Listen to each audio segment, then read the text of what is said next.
My name is Alex Braithwaite. I'm a music producer and a mixing and mastering engineer. Let me just get this going. We did a sound check already, didn't we? Oh yeah, don't worry, all the stylized stuff drops off very quickly. So my talk for you today is going to be about mixing starting at production. Let's work out how we can produce the perfect mixdown. The production journey. So it's all about picking your ingredients. Sound design, thinking about sound in a 3D environment, waveforms and their implied harmony, and then seasoning as you go. And yes, I do like to cook, clearly. We're thinking about how to apply compression, limiting, and clipping to make sure our ingredients are delicious and ready to be eaten. And also a little bit of tone shaping as well. And last of all, let's cook in a hot pan, okay? So we're gonna mix hot, we're gonna make music hot and master hot. Don't wait until your food is in the pan to turn it on. It's gonna be disgusting and soggy and you want that Maillard reaction. So, rules of making music. Number one, it depends. It is the best answer to any musical question. And the Q&A I think is canceled because we're behind time, but it's fine because my answer to everything was gonna be, it depends anyway. Rule number two is LUFS are for cowards, and I'll explain that to you in more detail later on. Okay, so sound design, this is picking our ingredients. Most mixing problems are design issues.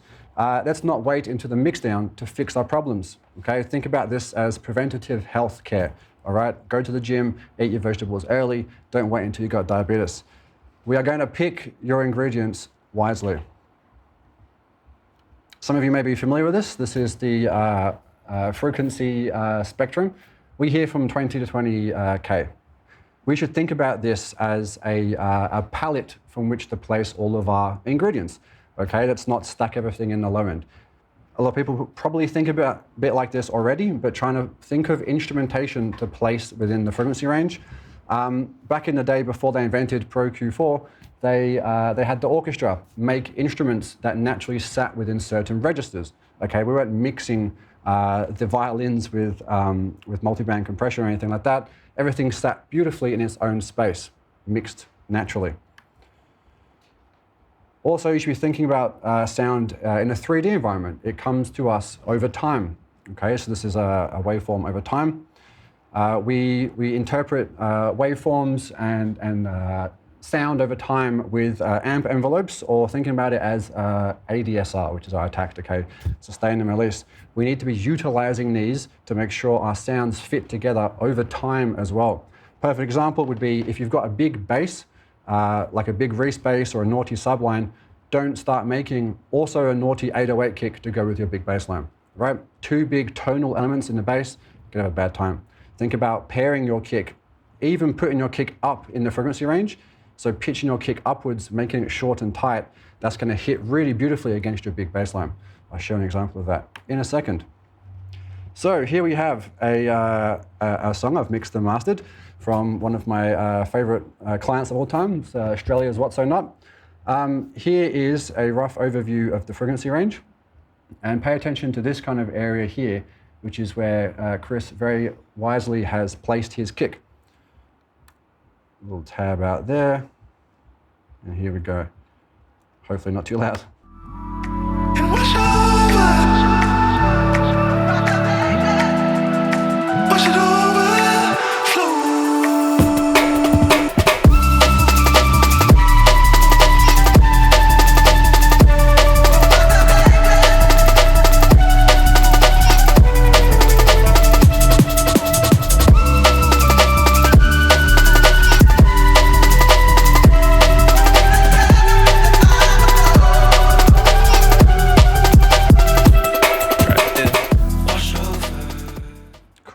Lovely, lovely song.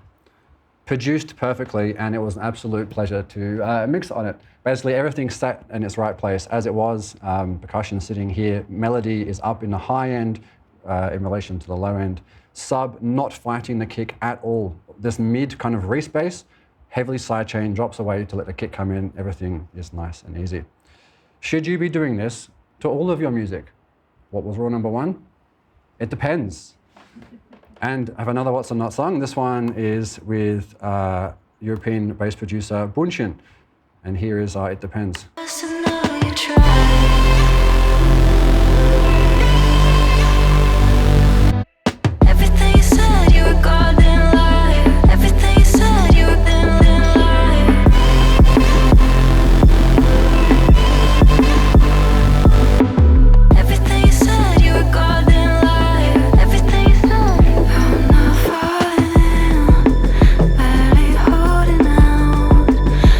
I hate to cut it off, it's so lovely, but I have to get to the talking. So yes, it's very important that we think about each song as its own thing, and if the aesthetics of the song demand to have something contrary to the rules we've made, follow the song's heart, basically. Not to sound too sloppy. But yeah, so as you can see here, lots of very busy harmonics, all in the low end, technically very naughty, but sometimes you have to be naughty. Next point, mixing starts at the oscillator. Should all be mostly familiar with these. If you're not, we have a bunch of basic waveforms. We have the sine wave, famous for its single harmonic here. We have a waveform. We have a square wave, which is missing all of its even harmonics, so it's a bunch of odds. You can see that there, and this is the busiest one in the basic form anyway. This is our saw wave. What I want to talk to you about briefly today is that if we are designing our sub-basses using basic waveforms, we need to think about the implied harmonic quality of our harmonics. What am I talking about here? If we use a square wave, for example, the harmonic series is going to naturally make what we think of as a major chord. Okay, so we've got our tonic here, our 1, and then we've got our 5th, which is the G, and this is a major third. If we're making bass music in a minor key, do you want to have a major chord in your bass? Probably not. Have you thought about that before? Not sure if you have or not, but you should be thinking about it. So what's the actual solution here? Let's design our sub-basses from a sine wave. There are certain saturation plugins, like my favorite one here, which is the black box. This enables us to add in even order harmonics and odd order harmonics as much as I need. So I love to start with a sine wave, and this is the result here. The first harmonic that appears is an octave.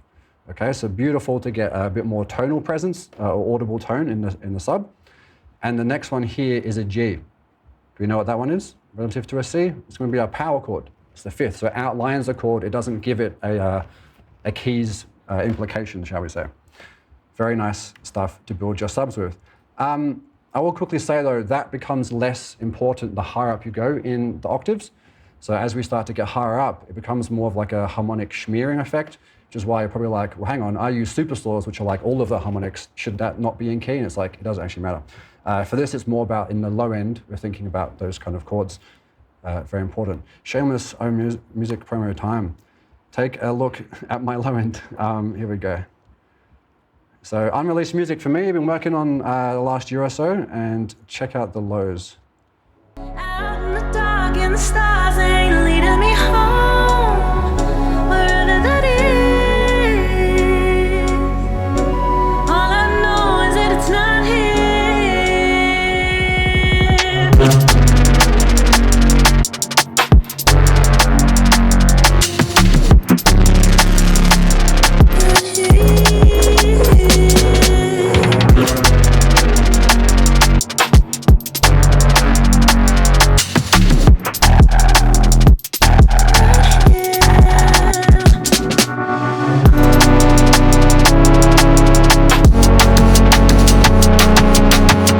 Pause right there. Cool. So as you can tell, especially in the second half of the drop, it's very harmonically dense, but those chords sit a little bit higher up. They're away from the bass. In the sub region, I'm doing that kind of power chord in my sub harmonics. And I suggest you try the same thing.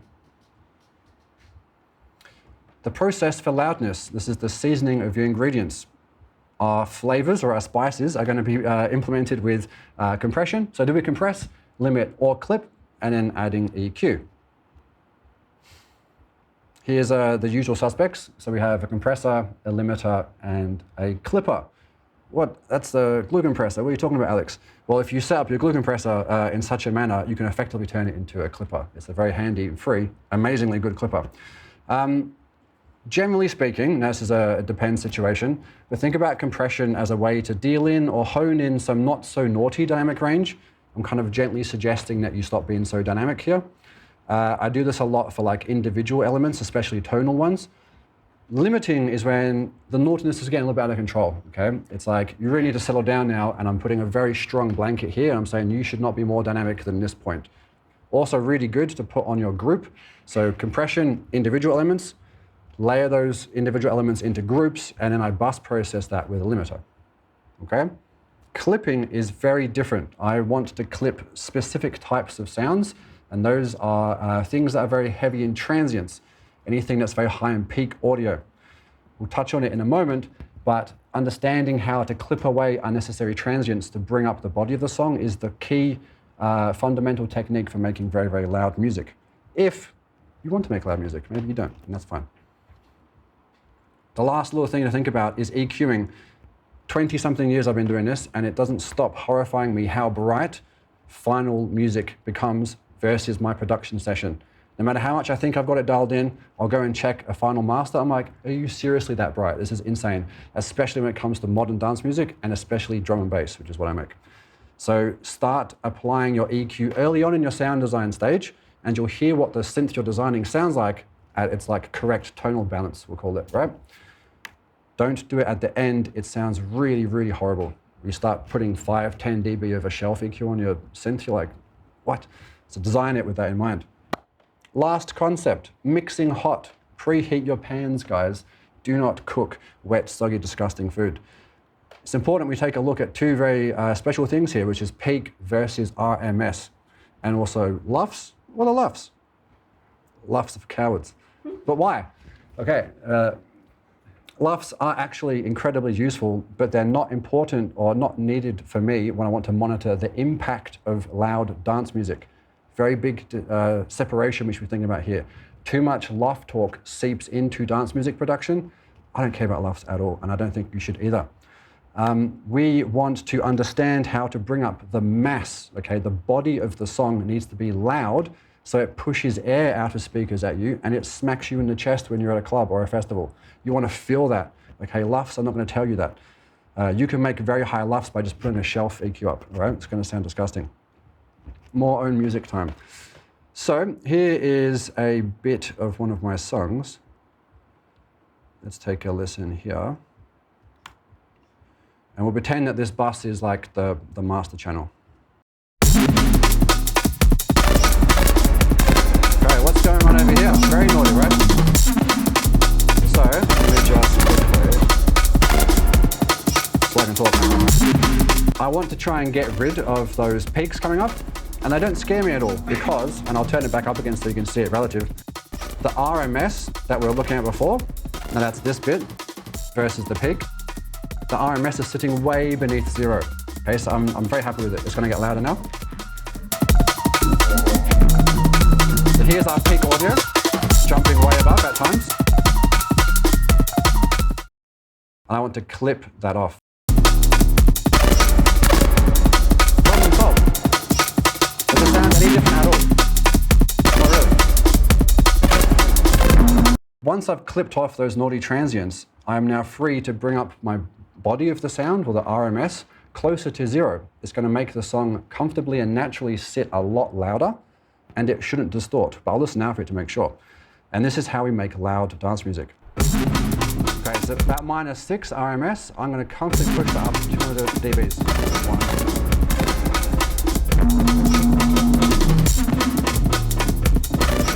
-3, -4. We can go one more. Crazy. Cool. Some of you with very good hearing might say, you know what, I've lost a little bit of the groove in the drum there. And you are absolutely correct. You don't get anything for free. Okay, if you are shaving off transients, you do lose some of the vibe. But it's unfortunately a worthy sacrifice we make if you want screaming hot, loud dance music. Which is why it depends is very important, right? So how do we apply this to the final stage, the mixing and mastering? Oh, look at this. This is a lovely master chain I made for the school, which you should all definitely go check out. It's very important that if you get this, you'll see that nothing is turned on. It's all off, nothing is set up. Okay, that's what a master chain should be, because we dial our stuff in relative to the song. If you ever get a master chain that has like a preset in it, in the bin. Don't want to know about it. What I do, however, is when I'm producing, mixing, or mastering, is I do dial in my master glue compressor. I will put a threshold in. I haven't heard anything yet. I'll put a threshold in. I'll put the makeup up to 5. I'll put soft clip on, and I'll do a little bit of limiting. All of my well-seasoned ingredients are now dropped down to minus infinite, so I've dropped the faders on the desk effectively. I turn this on, and I bring in my first element into this volume. It's mixing into the volume, okay? And I can start to hear exactly how those well-seasoned elements are sounding against the volume they're going to be in the final master. Don't wait until you've got a beautiful mix down and then go, you know what, Skrillex is a bit louder than I am, and try and get 5, 10 dB of limiting happening, because it's going to destroy your mix and sound really, really horrible. We'll touch more on that in the workshop later. So targets, what RMS should I be aiming for? Come on guys, you should know by now. It depends. But if you're making loud dance music, about -3 is a really good place to start. That's going to be competitively loud. And then it depends, is like, well, is it a what so not song? Is it a song for myself? Am I pushing it even more? I'm going to push up to -2 RMS at times, but I'm being quite like selective with it. It's all about, well, why is it -2 right now? Has a big sub moment happened? Sure, okay, that makes sense. It's now louder. But if it's like the drums or something happening like that, it's down to distort, we're way too loud, so -2 would be too much. I'm going to leave you with the best produced drum and bass song of all time, which is Sleepnet Angel Blade, and it's the ultimate answer to anybody who says, well, what about -14 LUFS for Spotify? Aren't Spotify going to turn me down and make it bad? Ignore that, make the song the best it can be for itself, because all Spotify is going to do is turn it down. It's not going to limit you and squash you, it just takes your nicely made track and it turns it down. This hits about -2 integrated LUFS, and it still slaps on Spotify. You should go check it out in your own time. But I'll show you the WAV version for now, and you can show you some very, very funny RMS and LUFS numbers. Do be aware that the master file that I have is in 44.1, my session's in 48, so you'll actually see the peak go above 0, but that's just because you've got a sample rate changing on the fly, so ignore that. It does go beneath 0.0 dBFS.